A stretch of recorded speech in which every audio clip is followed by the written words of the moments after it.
Alright guys, going to do a quick review of the Armattan Mini Hex. This is version 2. It is a 225mm motor-to-motor hexacopter designed to run 4-inch props. Again, 225 motor-to-motor there at the widest point.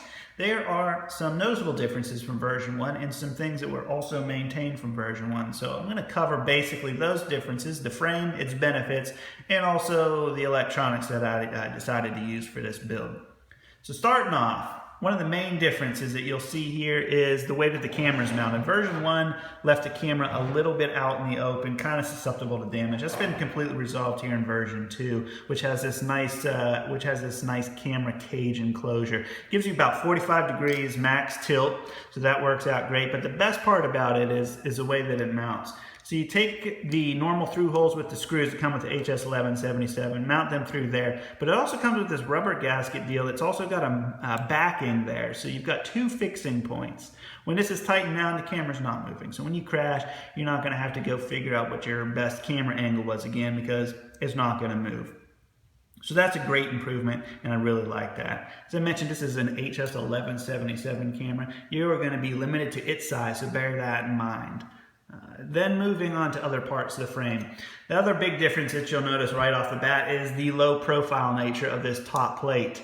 Now that's great, it lowers the CG, it looks awesome, but it also complicates the build a little bit because it really limits your vertical space.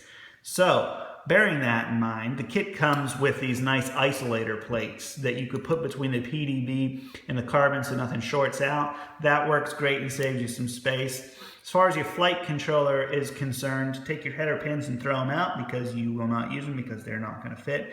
No way. So you got to, also keep that in mind. I actually cheated a little bit with this. I put some little nuts between the spacers for this back top plate because I needed a bit more clearance. I think that was because I used signal and ground coming from my ESCs. I had a little bit of a conglomerate with my wires here. So I did that to buy myself a little bit of vertical space, but that's about it. So remember, if you're gonna buy this frame and think, well, maybe I'll just put that back plate up all the way, forget about it, because it's not gonna happen. Because this blade here would then strike that standoff. So that's about as much as you could cheat for getting yourself a little bit more vertical clearance there in the back.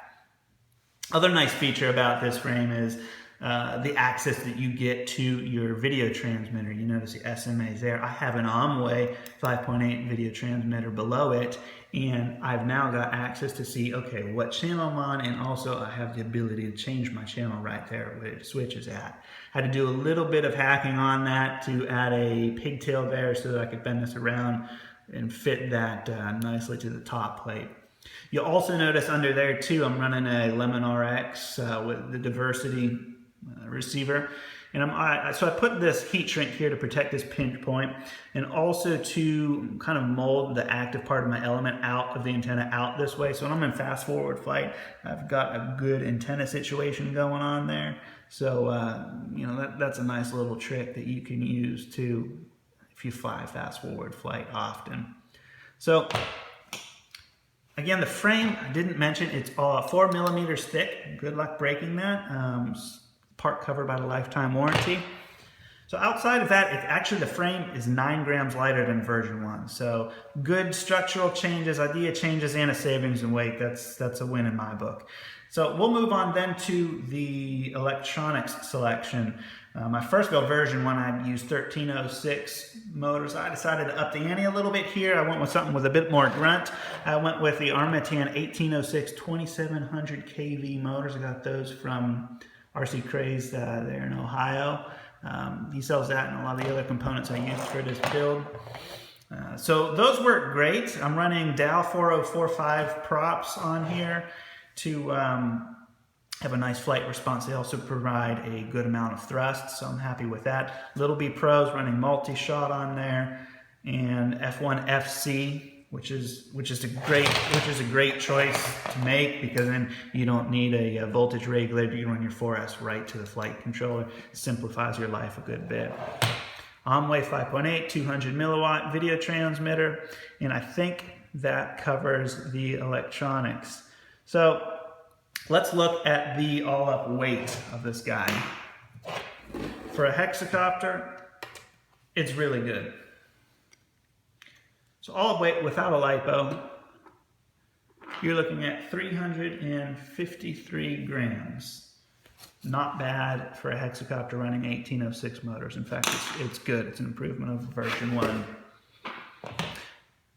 As far as lipo is concerned, I am trying different lipos right now. I have a 1000 milliamp Zippy 4S. I know this isn't a serious battery, but I'm just kind of using it to test how this rig handles differently at different weight thresholds.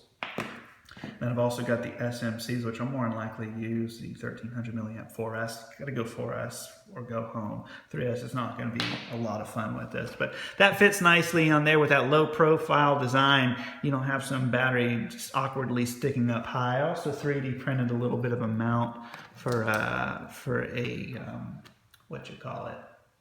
Foxy or Legend, so I'll mess around with that too. I should have some flight footage and review coming up in a few days, as soon as the weather permits here in North Texas. But all in all, you know, it's a bit of a challenging build. I think it's worth it. The thing handles, initially I can tell you it handles really great. It's got that locked-in feel that hexacopters do.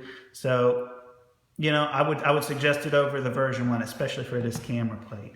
So that kind of wraps that up. I will, again, as I mentioned, have some flight footage coming up in a couple of days. If you have any questions specific to the build, any comments about it, leave it down there in the comment section and I will get back to you.